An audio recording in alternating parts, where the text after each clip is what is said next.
Schwartz, who I hope we're going to have a great relationships going into the future, is here to talk about what he knows, what he's seen, how he's helped transform areas that are far more challenging than Tampa Bay, and how we're going to make Tampa Bay the destination, the #1 destination in America for people who want to live, work, and play, and a great place. Mr. Schwartz, thank you, sir. Thank you.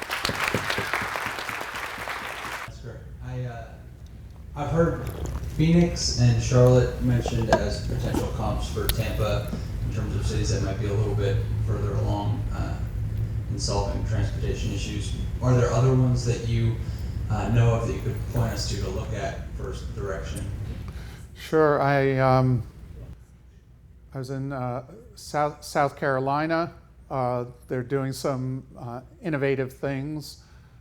In South Carolina, there are 20 states that have now passed some type of funding bills. If you go to a location, a website, T4America.com, it'll list the innovative states that are financing their own transportation.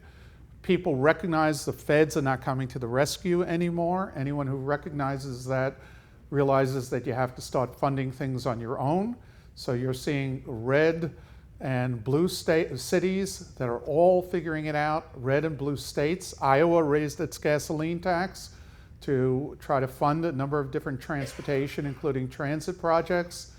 There are cities all over from Allentown, Pennsylvania to Boise, Idaho to Des Moines to a number of other locations where they all have very active transportation groups.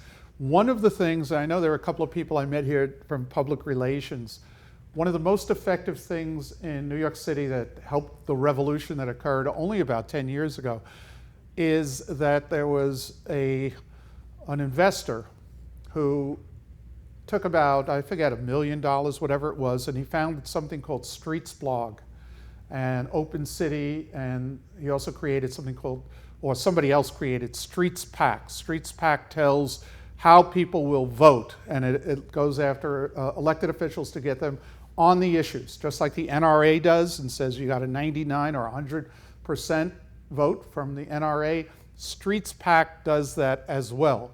So if you support Vision Zero, great, you get a plus in StreetsPAC. Fewer vehicles, you get a plus. You don't want the TBX, I don't know what you would say, but it's that type of thing where you have a StreetsPAC group which rates the elected officials, you get that in the media, and that is very helpful to it. That helps the local government. StreetsBlog is a blog, and you could just check it out, but it's in every New Yorker's mailbox that has anything to do with anything. So every elected official gets it first thing in the morning. And if an elected official is taking a position that they don't like, they've become the mouse that roars. And now they've become almost like the Main Street media. Oh, the New York Times said this and StreetsBlog said that. So social media, the current media now, find some young people. I'm not the right person to tell you how to do this. But there's so many ways, and you look pretty young over there, so many ways to use social media now to affect public opinion. There is something else that I heard about that Hollywood uses, and it's called social listening. And what Hollywood does is they may put out a commercial for a film, and they kind of eavesdrop on Facebook and tweets and things like that, and they give it a score. This particular commercial got a high rating. This particular commercial got a lower rating, so they stick with the one that got the higher rating, the higher positive on it. The same thing could be used for public opinion, because one of the problems in our business is the losers scream louder than the winners sing. And you really believe 3 people show up screaming, that's the public sentiment. Social listening tells you the real public sentiment. I haven't figured out a way yet to use it, so I appeal to the younger people here how to use it in government, but if you could figure out a way, you'd get true public sentiment, and you would hear lots of different things. But it's important for this group that when there are proposals that you support, that you scream and sing as loud as the people that are opposing you.